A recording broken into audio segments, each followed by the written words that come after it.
Hej, i dag vil jeg lave et lille slutcheck med mit løbehjul. Så ja. Jeg vil starte for oven.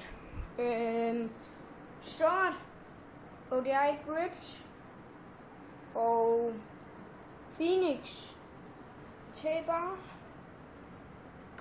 Og så lige lidt stickers hernede. Så har jeg Tilt SCS clamp, og så har jeg en AO forgaffel. Så har jeg Ethic Deck, Ethic DTC og Ethic forhjul. Og så har jeg Hella grip tape,